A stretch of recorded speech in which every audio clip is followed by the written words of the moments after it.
ये जादू केवल दूसरों को नुकसान पहुंचाने के लिए इस्तेमाल होता था। तब प्रोफेसरों और बच्चों ने मिलकर उस काली शक्ति को एक गुप्त किताब में कैद कर दिया था। लिंडा ने बताया, शैडो मैजिक बिना किसी इंसानी शरीर के काम नहीं कर सकता और ये हमेशा यूडीएम के बच्चों को ही अपना निशाना बनाता है। इसीलिए इन्हें अलग रखा जाता है और जादू इस्तेमाल करने से रोका जाता है। उसी दिन सभी ग्रुप के बच्चों को उनकी कक्षाओं में भेज दिया गया। रायना को जल्द ही पता चला कि कुछ हफ्तों बाद वार्षिक संस्थापक दिवस समारोह होने वाला है। इसमें 5 नए बच्चों को पूरी अकादमी के सामने अपना जादू दिखाने का मौका मिलेगा। हर ग्रुप से 2 सबसे बेहतरीन बच्चे चुने जाएंगे और उनके बीच मुकाबले में जो जीतेगा उसे मंच पर प्रदर्शन का अवसर मिलेगा। फ्लेयर्स की प्रोफेसर आर्गन ने पहली कक्षा में रायना को मक्के के दाने से पॉपकॉर्न बनाने को कहा।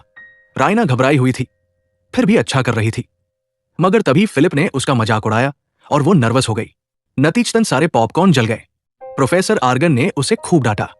कमरे के बाहर खड़ी एक लड़की चंद्रा ये सब देखकर मुस्कुराती रही। अगली सुबह बर्ड अपने यूडीएम के छात्रों को बगीचे में ले गया।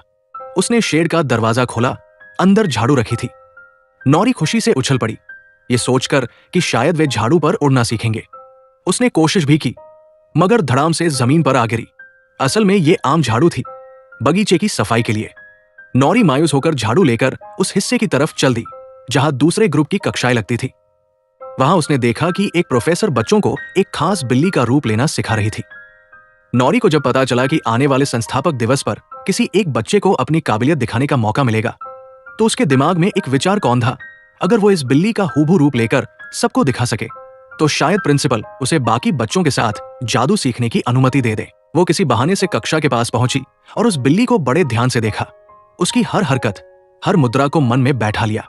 लेकिन तभी फिर से वही हुआ, उसकी शक्तियां बेकाबू हो गई और वो एक अजीब सा मिश्रित जानवर बन गई। प्रोफेसर ने तुरंत बर्ड को बुलाया और कहा कि अगर प्रिंसिपल को इसकी खबर मिली तो मामला बिगड़ जाएगा। दोपहर के खाने के वक्त नौरी ने अपने यूडीएम साथियों को बताया कि उसने उस बिल्ली के हर भाव की तस्वीर बना ली है, अब बस रूप बदलने की प्रैक्टिस करनी है। उधर रायना ने नौरी को देखा और उससे मिलने चली, मगर प्रोफेसर आर्गन ने रास्ते में रोक लिया। एक ग्रुप के बच्चे दूसरे ग्रुप के बच्चों से नहीं मिल सकते थे।